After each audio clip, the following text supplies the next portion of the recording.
Good morning दोस्तों। Polity के previous year के जो एमसीक्यू हैं जो पहले एग्ज़ाम में आए हुए हैं वो हैं कुछ एक्स्ट्रा हैं, तो ये प्रैक्टिस सेट एक दो मैंने डाल भी दिए हैं। तो देखते हैं, स्टार्ट करते हैं।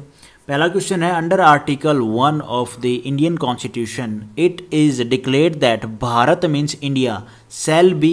तो शैल बी क्या है? भारत क्या है? यूनियन ऑफ स्टेट्स है ना भाई। जितने भी जब रियासत थी उनको इकट्ठा करके, जितने भी स्टेट थे उनको इकट्ठा करके ही तो यूनियन ऑफ स्टेट बनाया गया, तो तभी तो इकट्ठा होके ही तो क्या बनेगा, यूनियन ऑफ स्टेट। अब जो ये यूनियन है, ये जो वर्ड है किसके द्वारा सजेस्ट किया गया था? हमारे constitution maker doctor B.R. Ambedkar साहब के द्वारा।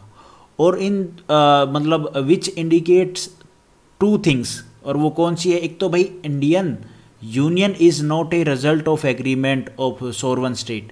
भाई जो उन्होंने एग्रीमेंट किया था उसका रिजल्ट नहीं है यूनियन। और दूसरा ये था कि state do not have right to secede from union. भाई छोड़ नहीं सकते आप यूनियन को, आपने एग्रीमेंट कर लिया, आप छोड़ नहीं सकते।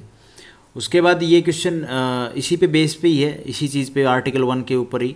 इन which form India has been described in the constitution. तो किसके वर्ड, कौन से वर्ड के द्वारा, किसके वर्ड के, कौन से वर्ड के द्वारा भाई इंडिया को डिस्क्राइब किया जाएगा कॉन्स्टिट्यूशन में? तो यूनियन ऑफ स्टेट्स, ये आर्टिकल 1 डील करता है इससे।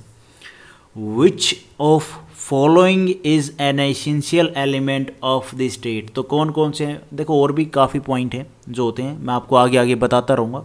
फिलहाल इसमें देखो, गवर्नमेंट, सॉवरेनिटी, लैंड, टेरिटरी और पॉपुलेशन। उसके बाद ये क्वेश्चन है, द स्टेट ऑपरेट्स थ्रू।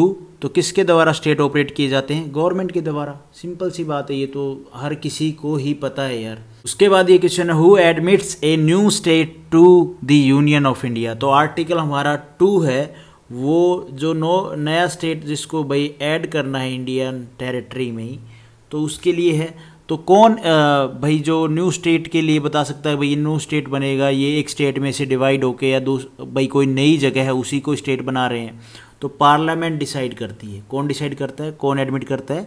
उसके बाद हमारा next question, who has the power, किसके पास पावर है टू फॉर्म न्यू स्टेट बनाना, and to change the borders of the states. तो किसके पास पावर है? पार्लियामेंट के पास पावर है। आर्टिकल 3 में क्या है, यही तो बताया गया है पार्ट 1 में, कि parliament to form new state increase और डिक्रीज, कम कर सकती है, बढ़ा सकती है द एरिया ऑफ स्टेट।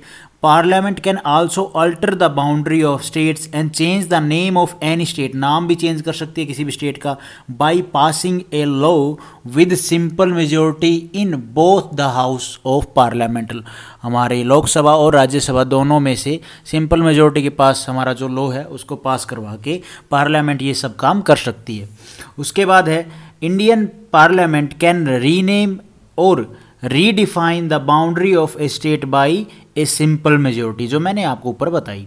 उसके बाद which state enjoy the distinction of being the first linguistic state of India. भाषा के आधार पर, लैंग्वेज के आधार पर, तो आंध्र प्रदेश कब बना? 1956 में। एग्जाम में ये पूछ लिया जाइए भाई कौन सी कमेटी के द्वारा इसको मतलब लिंग्विस्टिक के आधार पर आंध्र प्रदेश बना गया था। तो कौन सी थी कमेटी? कमीशन था SK धार, और कमेटी थी हमारी JVP कमेटी। इसके द्वारा reorganisation of state on linguistic basis. Both did not favour a linguistic basis. दोनों जो ये SK धार और जो कमेटी थी JVP, ये इसके फेवर में नहीं थी, बट फिर भी इसको किया गया था क्योंकि उस टाइम पे एक हंगर स्ट्राइक चली थी 56 डे की, जिसमें पोटी श्री रामुलू की डेथ हो गई थी। उसको देख के इन कमेटी ने क्या किया, लिंग्विस्टिक के आधार पर, भाषा के आधार पर ये स्टेट पहला बनाया गया था 1956 में। और ये कहाँ से सेपरेट हुआ था? तो ये हमारा हुआ था Telugu speaking area from the state of Madras in 1953। लेकिन पूरा जो दर्जा था वो 1956 में दिया गया था। तो एग्जाम में अगर आपसे पूछे कब हुआ, तो 1956 में। कौन सी कमेटी? SK धार और JVP कमेटी के द्वारा। कौन सा स्टेट? आंध्र प्रदेश। उसके बाद मतलब किसके बाद, जो आंध्र प्रदेश स्टेट के क्रिएट होने के बाद कितने स्टेट और बनाया गया था? स्टेट रीऑर्गेनाइजेशन इन 1956 क्रिएटेड। तो 14 स्टेट थे और 6 यूनियन टेरिटरी। और ये कौन से जो अमेंडमेंट एक्ट था उसके द्वारा? तो 7th अमेंडमेंट एक्ट था, उसके द्वारा इनको क्रिएट किया गया था, रीऑर्गेनाइजेशन किया गया था, यूँ कह लो। उसके बाद है the unification of Karnataka was achieved in the year of 1956। इन्हीं 14 स्टेट में भी कर्नाटका में भी था। अच्छा, एक और पॉइंट सुन लो, जो कर्नाटका है ना, जब रीऑर्गेनाइजेशन हुआ तो उसका नाम फिर मैसूर रख दिया था, लेकिन बाद में उसका नाम दोबारा से कर्नाटका ही रख दिया। कब? 1973 में। तो आप ये चीज़ यहाँ पे ये पॉइंट ध्यान रखना। उसके बाद है which commission made the recommendations which form the basis for Punjab reorganisation act which created the states Punjab और हरियाणा। तो कौन सा कमीशन था? शाह कमीशन के द्वारा। और कब हरियाणा पंजाब से अलग होके बना? तो 1966 में। कौन सा एक्ट था? पंजाब रीऑर्गेनाइजेशन एक्ट के द्वारा। उसके बाद Sikkim was granted statehood in the year of 1975 में सिक्किम को स्टेटहुड का दर्जा दे दिया गया था। अब ये सिक्किम को स्टेटहुड का दर्जा क्यों दिया गया भाई? क्या ये पहले यूनियन टेरिटरी था? ऐसा है, सिक्किम को है ना सेपरेट कंट्री की डिमांड हो रही थी कि भाई उसको इंडिपेंडेंट कंट्री घोषित कर दिया जाए, लेकिन इसको ऐसा नहीं किया गया। उसके पीछे भी पूरी हिस्ट्री है, वो मैं यहाँ पे नहीं बताऊंगा, सिर्फ मैं आपको यहाँ पे बेस पॉइंट बताऊंगा कि कब तो इसको स्टेटहुड का दर्जा दिया गया और कौन से अमेंडमेंट एक्ट के द्वारा। तो 36th अमेंडमेंट एक्ट के द्वारा इसको फुल स्टेट का दर्जा दे दिया गया था। उसके बाद है in which year the name of Lakshadweep और मिनिकॉय एंड ये क्या है Amini Devi island was change in Lakshadweep by parliament act. तो 1973 में इनका नाम लक्षद्वीप रख दिया गया था, इन तीनों जो आइसलैंड है इनका नाम। ठीक है। Which state was formed after the amendment of article 239A and 240। तो अरुणाचल प्रदेश। उसके बाद है question provisions of citizenship in Indian constitution become applicable इन।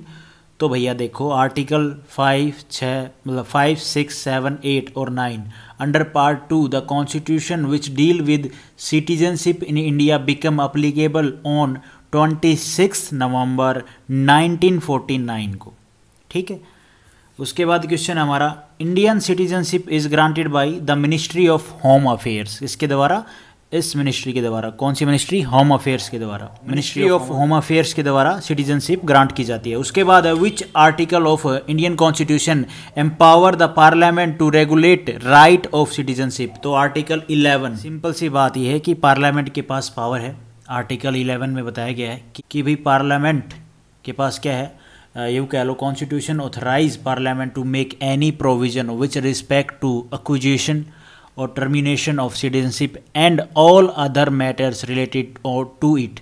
इससे रिलेटेड मतलब सिटीजनशिप से रिलेटेड, उसको हटाना हो, किसी की हटानी हो सिटीजनशिप, या भाई उसको देनी हो, या उससे रिलेटेड कोई भी और कोई भी मैटर है, तो पार्लियामेंट उस पर कोई भी लॉ बना सकती है, देख सकती है उसको। Base on this parliament pass citizenship act, acquisition या टर्मिनेशन एक्ट 1955। तो ये आर्टिकल 11 में सब बताया गया है। तो आज हम इतने ही एमसीक्यू कर लेते हैं पॉलिटी के। Thank you for watching this video. Video आपको ठीक लगी तो लाइक करना, चैनल पे नए हो तो भाई सब्सक्राइब करना।